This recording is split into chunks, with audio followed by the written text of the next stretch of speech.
Senator Obama, you get the first question of the night.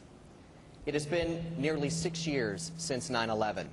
Just yesterday, the FBI arrested 3 men for a terror plot at JFK Airport.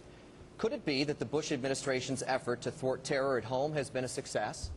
Does the Bush administration, Senator, deserve any credit for the fact there's been no terrorist attack here in the United States for nearly 6 years? Now, with the news yesterday, this alleged plot at JFK, which could have done supposedly horrendous damage and caused an incredible number of casualties, do you believe the U.S. is not at war with terrorists? Senator Clinton, do you agree with Senator Edwards that this war on terror is nothing more than a bumper sticker, at least the way it's been described?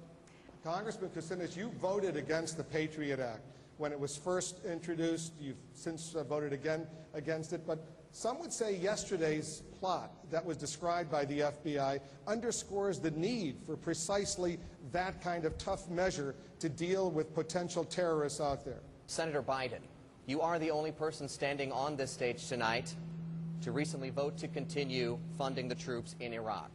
My question is this: why were Senators Obama, Clinton, Dodd, and Congressman Kucinich wrong to vote against the funding? Are the differences minor between you and these Democratic candidates? Michael Pelletier, a major in the New Hampshire National Guard. Can you tell me if the mission we accomplished during our deployment in Iraq was worth our effort and sacrifice, or was it a waste of time and resources? Senator Clinton, do you regret voting to authorize the president to use force against Saddam Hussein in Iraq without actually reading the National Intelligence Estimate, the classified document laying out the best U.S. intelligence at that time? Senator Edwards, you didn't read that National Intelligence Estimate either. Do you regret that? What if some of the critics, some of the supporters of this war are right, and a unilateral, quick U.S. withdrawal from Iraq, and you want troops out by the end of this year, does lead not only to an increased civil war, but to genocide in Iraq? What moral responsibility does the United States have to deal with that scenario? Move forward with a timetable, the end of this calendar year. What about genocide? What about the possibility of genocide? No residual forces.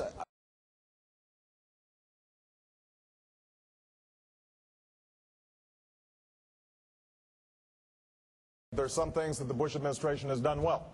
Well, I have the deepest respect for my friend Senator Biden, and he and I have agreed on much of what we have attempted to do. Everybody on this stage, we are all united, Wolf. Everybody supports the troops, and everybody knows that. I think Hillary's right. All of us do want to end this war. Others on this stage, Chris Dodd spoke out very loudly and clearly. They cast the right vote, and I applaud them for that. Joe has a legitimate perspective. It is not easy to vote for cutting off funding. We are trying to end the war, and each of us has made that very clear. First of all, let me thank John Edwards for the nice compliment. I appreciate that. I think I was wrong. I should never have voted for this war. And this goes to the issue that Senator Obama raised a few minutes ago. He deserves credit for being against this war from the beginning. He was right. I was wrong. People were making their best judgments at the time. I appreciate John's compliment.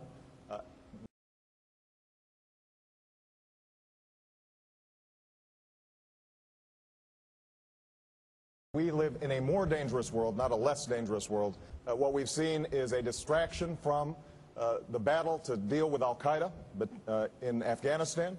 We have created an entire new recruitment network in Iraq that we're seeing them send folks to Lebanon and Jordan and other areas of the region.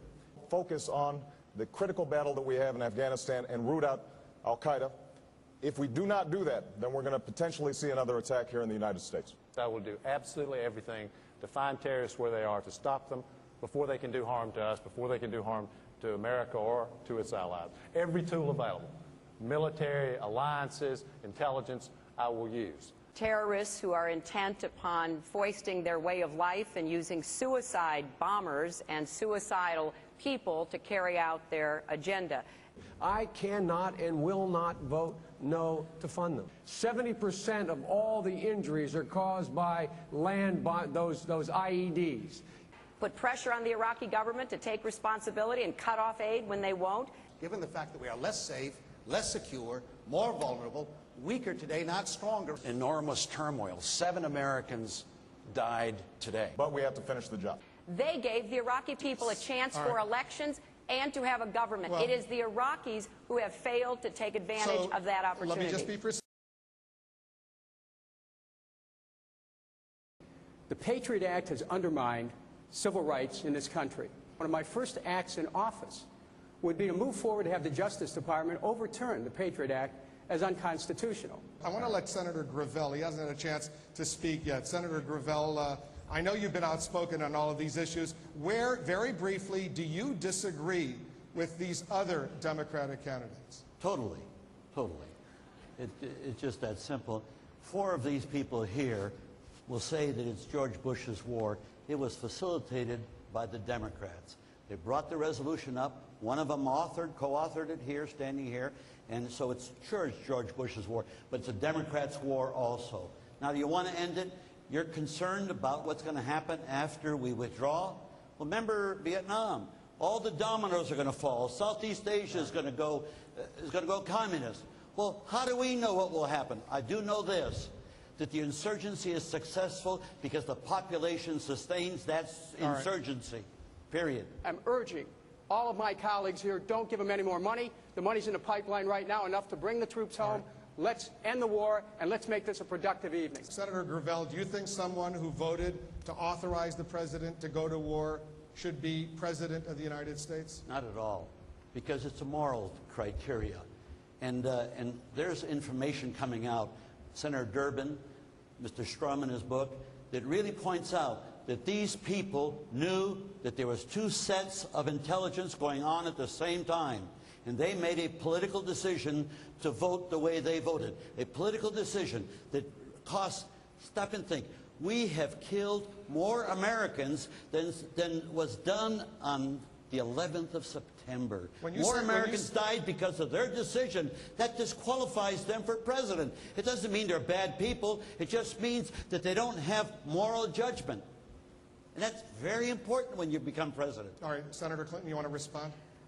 Well, I have said repeatedly that if I had known then what I know now, I never would have voted to give the president authority. And in the last debate, I said that, it was a mistake to trust George Bush, that he would do what he told all of us he would do. He made it in speeches. He told us in private.